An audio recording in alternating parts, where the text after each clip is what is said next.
Hello everyone, I'm Art34 from Psychic Gamers, and it's been a pretty long time since I last made a video, but luckily I finally got some free time back in order to make videos, which coincided nicely with the latest reveal of Call of Duty Ghosts.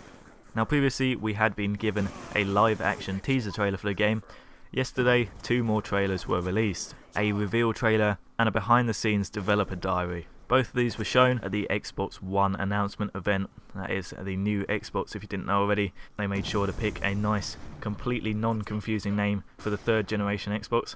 They chose this event to reveal the game because, of course, again, Xbox has got 30 days exclusivity on the DLC.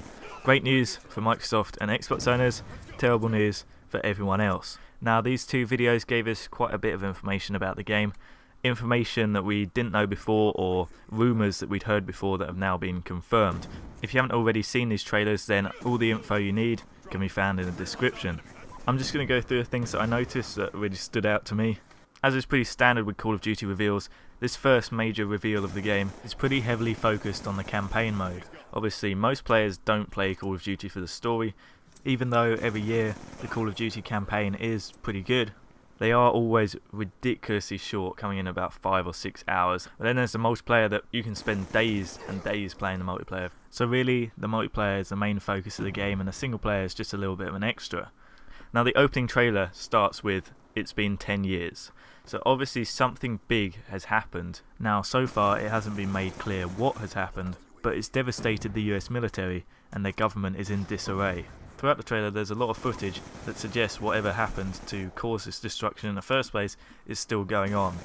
There's explosions, earthquakes, floods, lots of natural disasters that are no doubt going to have at least some feature in the campaign mode.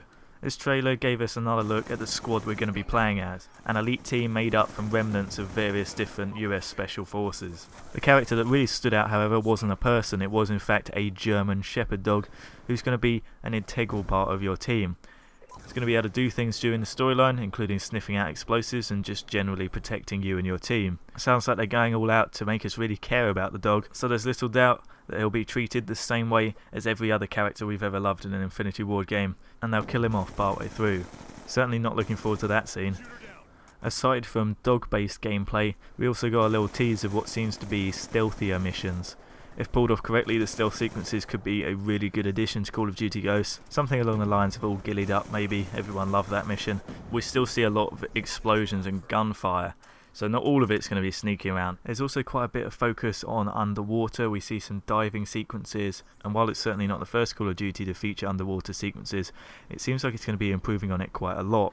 While talking about the new engine, they mentioned fluid dynamics, which will help the water look more realistic, and they also talked about adding in AI for the fish that makes them swim away when you come near. Now obviously if this underwater diving sequence was all scripted and on rails, they wouldn't really need an AI to tell the fish when to swim away, so it makes it sound a bit more like the underwater sequences are going to be more free roam, a bit more open.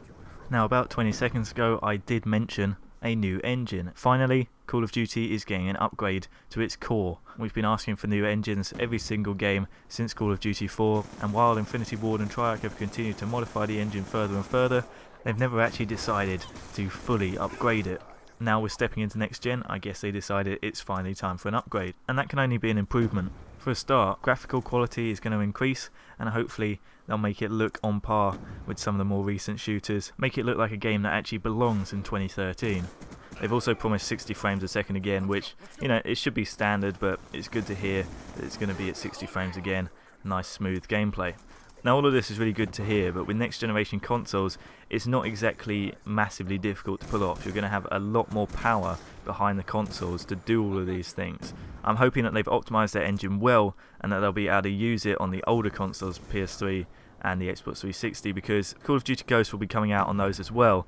There's a possibility that those versions of the game could be pretty dumbed down versions with a lot of features taken out. Although we didn't really get a multiplayer trailer, in the dev diary they did talk about multiplayer features, and they talked about some gameplay features as well as some more visual features.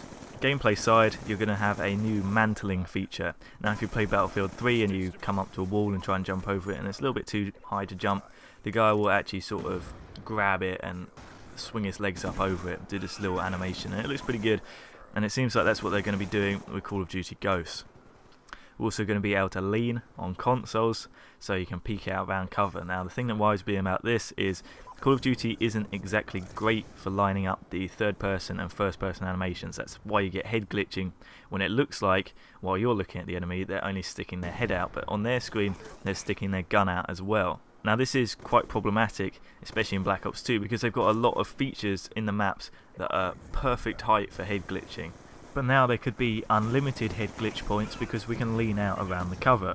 I'm hoping that the head glitching was just a limitation of the old engine and a new engine will sort all of this out, because leaning sounds like a great feature. I just don't want it to become a camper's paradise where you can just sit around and head glitch around walls. There's also a new sliding feature, which I assume is Infinity Ward's answer to dolphin diving. Now I was worried previously about being able to slide and fire at the same time. You're just going to be able to drop down to the floor and not only drop shot but move while you're drop shotting, just spraying off at people, sliding towards them. Now while I'm sure that would be pretty fun if it was you doing it, having people do that to you regularly probably wouldn't be the best. So it's good to see in a trailer they did show an example of the sliding mechanism, and the gun is held up back to your chest. You can't fire while sliding, which should balance it out nicely. In the multiplayer maps there are going to be a lot of dynamic features, both player controlled and map controlled. So there are things that are just going to happen randomly in the map, like earthquakes or maybe floods. There's also player influenced things like doors and destructible scenery. Each of these things is going to affect the map layout and how it plays. So if there's a lot of these dotted around the maps, you're going to have several different variations of the map depending on which have been set off and which haven't. The last thing they really talked about was player customization. You're going to be able to change what your character looks like, altering your face, helmet, clothing, hopefully the colours as well, just to make your character look a little bit more unique on the battlefield. Now this sounds pretty cool, and there's a lot of scope for having unlocks that do visual things to your character. However, I did immediately think about this as sort of micro item possibilities after the, I assume, success of all the camos that they've sold from the Black Ops 2 micro items. Then I would imagine that this next gen character customization is going to be prime target for Activision's micro items DLC. But I'll be happy to accept that if they limit micro items to only visual customizations. It's your choice if you want to invest in these things. I think that's pretty much all I need to cover, so I'm going to wrap the video up here. If you enjoyed it, please think about leaving a rating, comment any of your opinions and questions. Make sure to open up the description and take a look at those links if you want to learn even more about the recent Call of Duty reveal. And finally, if you want to keep up to date with Call of Duty Ghost news and you haven't already, make sure you hit subscribe. I shall see you next time.